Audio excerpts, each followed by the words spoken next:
Welcome lore lovers to another episode of Gaming Bios, where we deliver canonical character bios from titles of the most popular variety to the more obscure. I'm your host, Eric Brown, and today we'll be delving into the more obscure side of gaming with a little bit of magic and a little bit of gathering. Today we'll be covering Arzakon from the Magic the Gathering series. And so, we begin.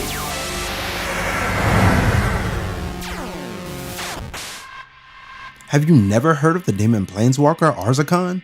That's okay, not many people have. So relax as I introduce you to one of the greatest Magic the Gathering threats to appear in a digital format in the late 90s game, Magic the Gathering.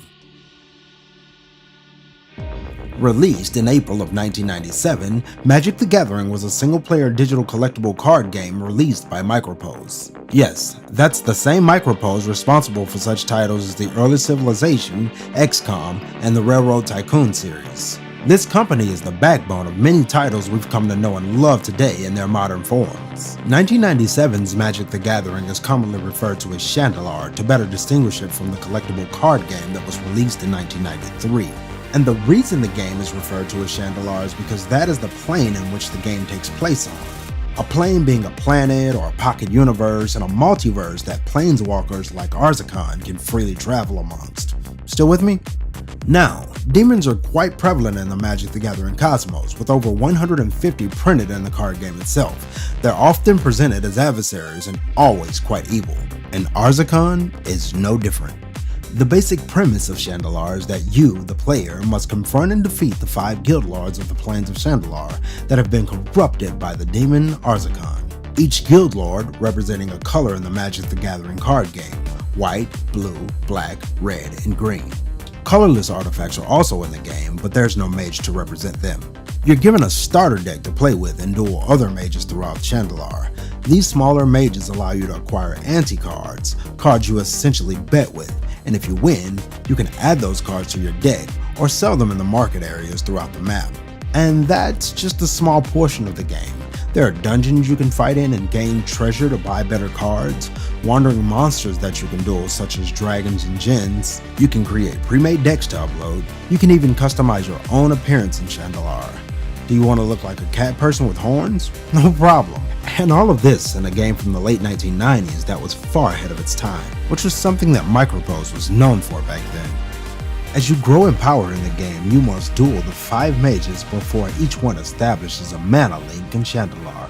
The mana links are required to cast the spell of Dominion, which will bring the entire plane of Shandalar under their control. And by their control, I mean Arzakon. Should this worst case scenario happen, the player loses the game, and you can't really revert back to an older save state. You essentially have to start over. But if you're successful in your quest to defeat the 5 mages, you'll finally be able to duel against the 5-color planeswalker, Arzakon, who has 400 life. Which, if you're lucky, you may have about 30 life to compete with, so prepare for a grind when you fight him.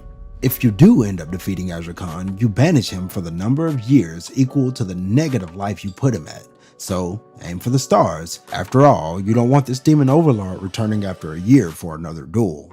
Or do you? I only say you because provided in the description below is a link to download and still play Shandalar for free. Try the game, enjoy it. And even if you don't know how to play Magic, there's an hour-and-a-half long tutorial on YouTube that the game came with.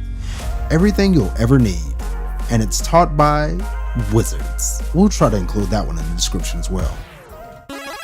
This has been another episode of Gaming Bios. If you like what we're doing, please hit the like button, and if you're not already subscribed, we'd love to have you on board. This episode was written by Billy Scallions, and all research credits are listed in the description. Also, if there's a character you'd like to see us cover, we'd love to talk about it in the comments. So I'll see you there.